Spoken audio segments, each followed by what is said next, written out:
कवि सम्मेलन देख देख के घर की शीला देवी को शेर व शायरी का बुखार चढ़ गया था। अब वो सीधे मुंह किसी को जवाब ही नहीं देती थी। उनके पति और उनका बेटा तो काम करने घर से बाहर चले जाते थे और उनकी शायरी झेलनी पड़ती थी बहू रेणु को। अब सास बोलती नहीं, अर्ज करती थी, संदूक पे रखी संदूक, संदूक में रखे झुमके, बहू झुमके निकाल के दे मेरे, कहाँ लगा रही है ठुमके। माँ जी, झुमके तो आपके निकाल दूंगी मैं, लेकिन आपके दिमाग से ये शायरी का भूत कैसे निकलेगा? छोटे लोग नहीं समझेंगे, शायरी है शौक बड़ा, तू अपने काम से काम रख, मेरे काम में मत टांग अड़ा। शौक अलग बात है, लेकिन हर चीज में अपना शौक डाल देने से जग हंसाई हो सकती है सासू माँ। अरे मैं हूँ एक नंबर कलाकार, कोई ऐसी वैसी बला नहीं, तुम घर के कामों में उलझी, समझोगी मेरी कला नहीं। ठीक है माँ जी, आप नहीं समझती तो कोई बात नहीं, लाओ मैं आपके झुमके ही निकाल कर दे देती हूँ। बहू सास के झुमके निकाल कर देती है और वहाँ से चली जाती है। शाम को बहू अपने पति से शिकायत करती है, सुनिए जी, आप माँ को कुछ समझाते क्यों नहीं? अरे क्या समझाना है माँ को? अरे अपनी शायरी थोड़ी कम करे ना। अरे तुमको उनकी शायरी से क्या दिक्कत है?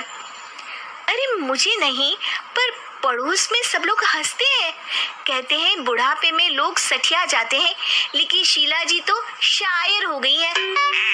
अरे लोगों का काम है कहना, लोगों की बातों का क्या टेंशन लेना। अरे वाह, मैंने भी शेर कह दिया, वाह वाह वाह वाह। देख लो, तुमसे किसी ने कहा नहीं और तुम्हारे सामने कोई माँ की बुराई नहीं करता तो तुमको फर्क नहीं पड़ रहा। अरे तुम खामखा की बात का बतंगड़ बना रही हो। चलो चाय बना कर ले आओ मेरे लिए, साथ पियेंगे, कोई ढंग की बातें करेंगे। रेणु चाय बनाने लगती है। पहले वो अपने पति को चाय देती है, फिर सास को और आखिर में अपने ससुर को। लेकिन वो देखती है कि ससुर जी कुछ परेशान से हैं। क्या हुआ ससुर जी, कोई बात हो गई है क्या? अरे तेरी सास बात बात पे शायरी करती है। कल मैंने पूछा कि खाना खाया तो तेरी सास ने क्या जवाब दिया पता है? अरे गलती की और आरोपी ने कोड़े खा लिए फटाफट, खाना तो नहीं पर पकोड़े खा लिए झटाझट। अब बता क्या जवाब दूं इस बात का? वो तो सभी से शायरी में ही बात कर रही हैं, मुझे भी समझ में नहीं आता कि क्या करूं मैं। बेटा उसको उसी की भाषा में जवाब देना पड़ेगा।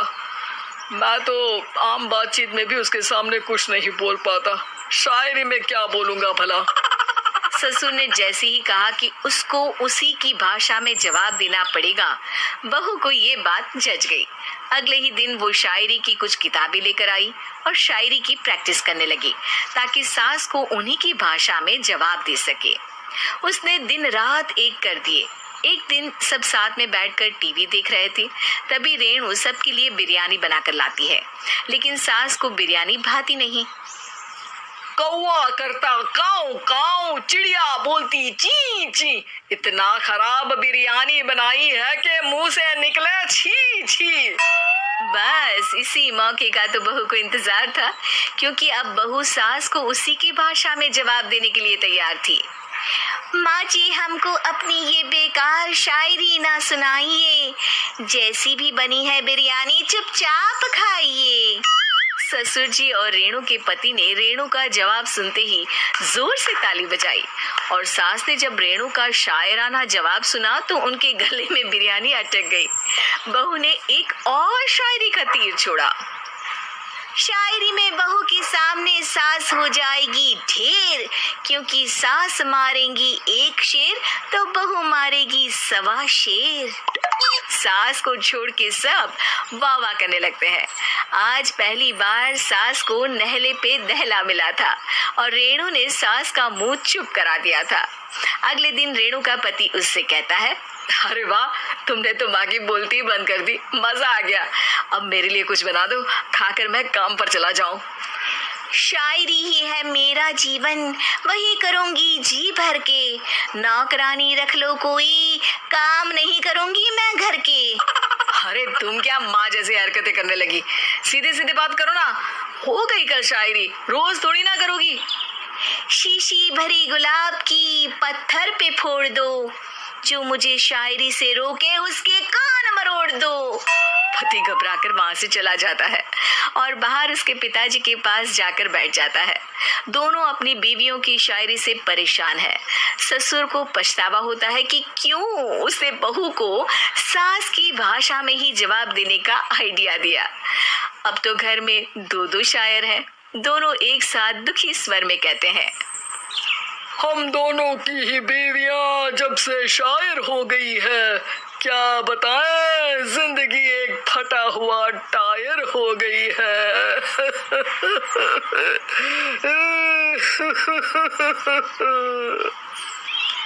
हम दोनों की ही बीवियां जब से शायर हो गई है, क्या बताएं जिंदगी एक फटा हुआ टायर हो गई है।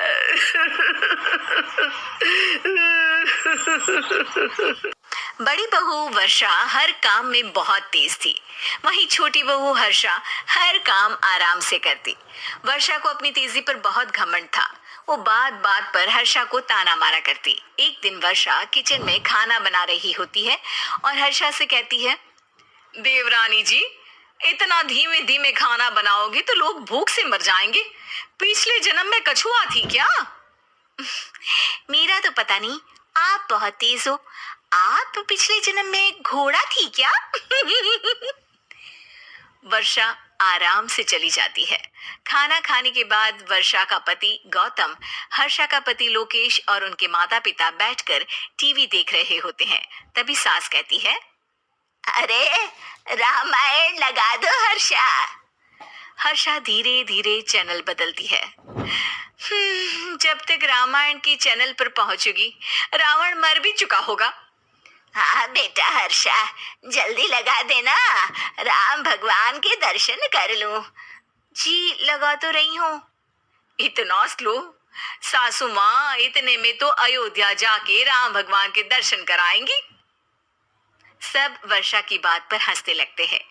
वर्षा हर्षा के हाथ से रिमोट लेकर रामायण लगा देती है। हर्षा बुरा नहीं मानती और वो भी हंसते हुए वहां से चली जाती है। एक दिन हर्षा खाना खा रही होती है, तभी वर्षा वहां आके कहती है, अरे कितना धीमे धीमे खा रही हो, इतने में तो शादी में 100 लोग खाना खा लेते। आधे घंटे से खाना खा रही हो तुम। अरे खाने को चबा चबा कर खाना चाहिए। हाँ हाँ, आप तो चबा के भी खाती हो और दबा के भी। अरे आपको मेरे धीरे खाने से दिक्कत है या ज्यादा खाने से? अरे आप धीमे खाओ या ज्यादा खाओ मुझे क्या, बस मैं ये कहने आई थी कि सुबह कुछ मेहमान आ रहे हैं, जल्दी उठ के खाना बना लेना, देर मत करना। साथ में बनाते हैं ना। तुम्हारे साथ बनाऊंगी तो स्पीड को 5वें गियर से पहले गियर पर ले आना पड़ेगा। अरे भाई, तुम्हारे साथ रहकर तो मेरी तेज रफ्तार पर भी असर पड़ेगा और मैं भी तुम्हारी तरह हौले हौले काम करने लगूंगी सब। ठीक है, मैं पराठे बना लूंगी और सब्जी बना लूंगी। आप चपाती बना लेना और दाल बना लेना। हाँ हाँ ठीक है, पर अलग अलग ही बनाएंगे। अगले दिन हर्षा जल्दी उठ के काम करने लगती है और वर्षा सुबह उठ के ये सोच के वापस सो जाती है कि काम तो वो तेज कर ही लेती है, अगर थोड़ी देर सो भी जाएगी तो भी हर्षा से पहले तो काम निपटा ही लेगी। हर्षा बेटा, आज भगवान के लिए थोड़ा जल्दी हाथ चलाना। हाँ, मेहमान आने ही वाले हैं। जी हाँ माँ, आटा गूंद लिया है, आलू उबल रहे हैं, पराठे बनाने ही वाली हूँ, फिर सब्जी भी बना लूंगी। इतने में ही वर्षा वहां आ जाती है। माँ जी, मेरा तो आप टेंशन ही मत लो, अभी उठी हूँ, लेकिन देखना खाना फटाफट राजधानी एक्सप्रेस की स्पीड से बना दूंगी। इतने में ही मेहमान आ जाते हैं। आइए आइए आइए, खाना बन ही रहा है, चाय बनवा लेती हूँ पहले आपके लिए। सास किचन में आती है। वर्षा, वो लोग आ गए, चाय बना दे जल्दी से। हर्षा को नहीं बोल रही क्योंकि वो तो सुबह की चाय देने में शाम कर देगी। चाय बन भी चुकी है माँ जी। वर्षा तेज ही नहीं, सबसे तेज है। आप चलिए, मैं चाय लेकर आती हूँ। वर्षा मेहमानों के सामने चाय लेकर जाती है। ये हमारी बहू है वर्षा, तेज वर्षा कहते हैं इसको। हर काम में इतनी तेजी रखती है जैसे मिल्खा सिंह भाग रहा हो। अरे वाह वाह, फिर तो खाना भी जल्दी मिलेगा हमको। हाँ हाँ, आप चाय नाश्ता खत्म कर लेंगे, उसके पहले ही वर्षा जल्दी से स्वादिष्ट खाना भी लेकर आ जाएगी। वादा तो कर लिया जल्दी खाना देने का। आपकी चपाती भी नहीं बनी और दाल भी नहीं उबली। फिर भी तुमसे पहले काम खत्म हो जाएगा मेरा। तुम्हारी तरह नहीं हूँ, घड़ी की सबसे पतली सुई की जैसे धीमे धीमे धीमे काम करती हो तुम। बस वर्षा अपने तेज हाथों से दाल कुकर में चढ़ाती है और आटा निकाल के गूंथने लगती है। थोड़ी देर में कुकर की तेज सीटी बजती है और वर्षा का हाथ डोल जाता है। आटे में पानी ज्यादा पड़ जाता है। अरे रे, आटा तो ज्यादा गीला हो गया। वर्षा जब रोटी बेलने लगी तो एक भी रोटी गोल नहीं बन रही थी। कोई रोटी श्रीलंका के नक्शे जैसी थी तो कोई रोटी ऑस्ट्रेलिया के नक्शे जैसी बनती। वर्षा चिढ़ जाती है। कुकर फिर से जोर से सीटी मारता है। सास बाहर से आवाज देती है। वर्षा बेटा, आज स्पीड थोड़ी कम लग रही है। टाइम और लगने वाला हो तो बता दो बेटा। वर्षा को ये बात सुनकर बहुत बुरा लगता है। वो सोचना भी नहीं चाहती थी कि कभी उसकी तेजी पर कोई सवाल उठेगा। वहीं हर्षा धीमे धीमे अपना काम करती रहती है। वर्षा दाल बनाते वक्त भी इतनी घबरा जाती है कि जल्दबाजी में दाल में नमक ज्यादा गिर जाता है। वर्षा का खाना फिर भी हर्षा से जल्दी तो बन जाता है और जब खाना मेहमानों के सामने लगता है तो सब हर्षा के खाने की तारीफ करते हैं। अरे पराठे तो कमाल की बनी है और सब्जी भी। बस दाल में नमक थोड़ा इधर उधर हो गया है। वर्षा को बहुत शर्म आती है और वो नीचे सर करके खड़ी रहती है। तभी हर्षा कहती है, वो ना मैं थोड़ी जल्दबाजी कर गई और नमक ज्यादा हो गया, पर पराठे तो वर्षा भाभी ने ही बनाए हैं, इसीलिए तो अच्छे बने हैं।